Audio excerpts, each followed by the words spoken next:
When the Americans arrived in 1898, they brought a new kind of education. What is the U.S. education in the Philippines? What are its features, the story behind, and most importantly, what would have happened if Philippines refused the American education?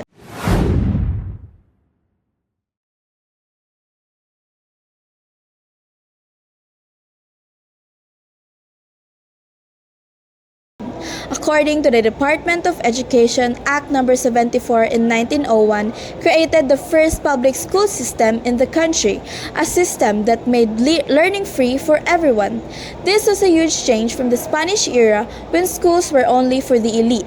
But as some historians point out, it wasn't just education, it was a form of influence. The National Historical Commission says that through English and civic lessons, Filipinos began to adopt American culture and values. So, was it a progress or the loss of our Filipino identity? That is a question we still ask today. U.S. education in the Philippines refers to the American-style public school system, which was established during the U.S. colonial period, which spanned from 1898 to 1946. It introduced a modern, free, and secular form of education, replacing the limiting, church-controlled system under Spain. This eventually became the foundation of the Philippine educational system that we still use today. So what were some of the key features of the US education in the Philippines? So the US education in the Philippines features first, free public education, where the Americans built the first public school system so that all Filipinos, rich or poor, could study. Next is English as the medium of instruction, where English was used in teaching to unify Filipinos from different regions and prepare them for global communication. Third is secular or non-religious education. Schools were no longer under the church but under the government, because before the Americans introduced secular or non-religious education, the education system in the Philippines during the Spanish period from 1565 to 1898 was religious, exclusive, and controlled by the Catholic Church. Fourth is democratic and civic values. Students were taught about democracy, freedom, and good citizenship, reflecting American ideals. And lastly, practical subjects. The curriculum included science, math, health, and vocational training, subjects that focus on modern life and work. How did it begin? In 1901, the U.S. government created the Department of Public Instruction through Act No. 74. The first American teachers, known as Thomasites, arrived on the ship Thomas to teach English and train Filipino teachers. The Pensionado program sent outstanding Filipino students to study in the United States. Gabaldon school buildings were constructed across the country to house the new public schools. Even after independence in 1946, the influence of American education remained strong. The curriculum structure, elementary, high school, and college, the use of English, and the focus on democracy, freedom, and civic responsibility all came from the American model. Today, the Philippines is one of the few Asian countries where English is an official language and a major part of education, a direct legacy of that colonial period. What would happen if the Philippines refused U.S. education? If the Philippines had refused U.S. education during the American colonial period, 1898 to 1946, our history, culture, and even our identity today would have been completely different. Education would have remained limited in the Philippines. The Spanish-style education would have continued religious, elitist, and mostly for the rich. There might be no free public school system, and literacy rates would stay low. Only a small number of Filipinos could read, write, or study advanced subjects. Without widespread education, fewer Filipinos would become teachers, doctors, or professionals. No English language influence in the Philippines. If the Philippines refused U.S. education, English would have become our second language. Communication between regions might remain difficult because of the many local dialects. We might have kept Spanish or native language like Tagalog, Cebuano, or Ilocano as the medium of instruction.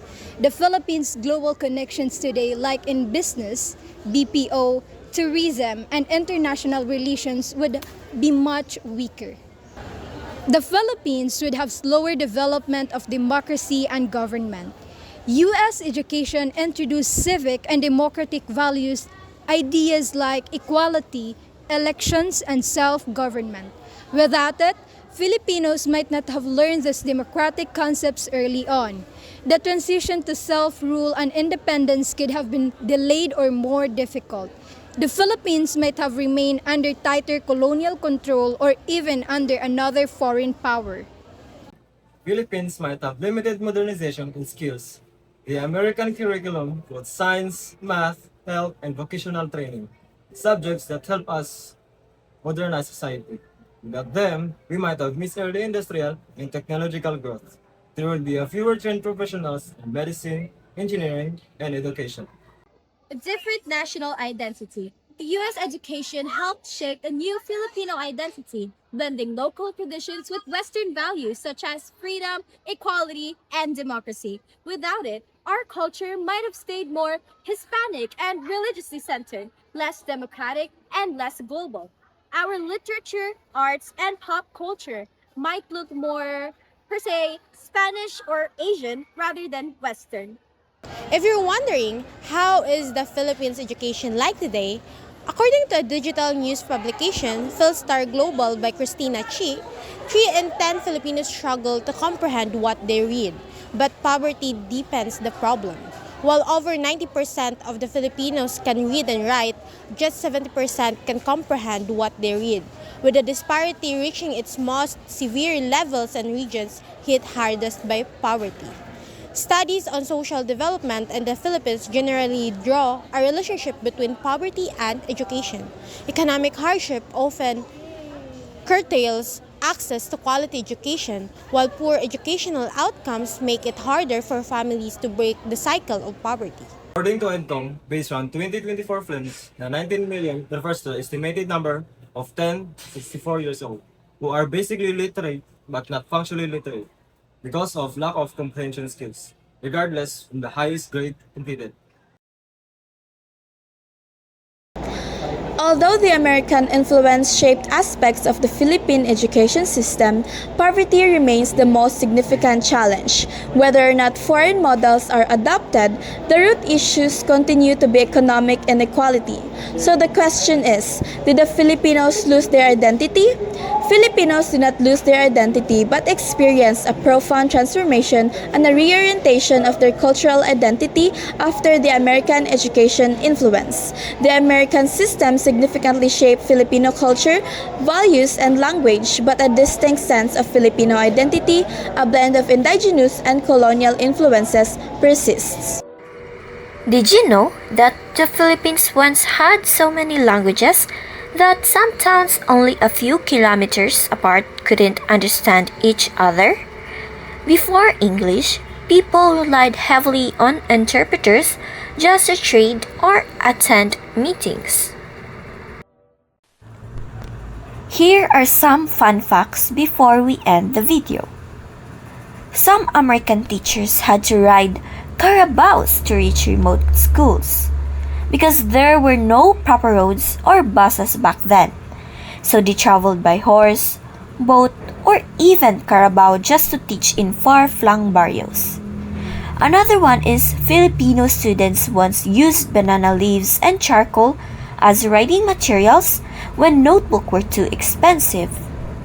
And last but not the least, the very first public library in the Philippines was established by the Americans in 1901, and it only had around 1,000 books, all donated from the US. And as we reach the end of our discussion, we can now see how deeply the American period reshaped Philippine education. We explored what US education was, the features it introduced, the story behind its arrival, and the reason it became a defining influence in our country. We also looked at powerful what-if scenarios. What if the Philippines had refused US education? Without free public schooling, without English as a unifying language, without democratic and civic lessons, and without modern subjects like science and vocational training, our nation would have taken a very different path. Development would have been slower, opportunities more limited, and our identity shaped by entirely different forces.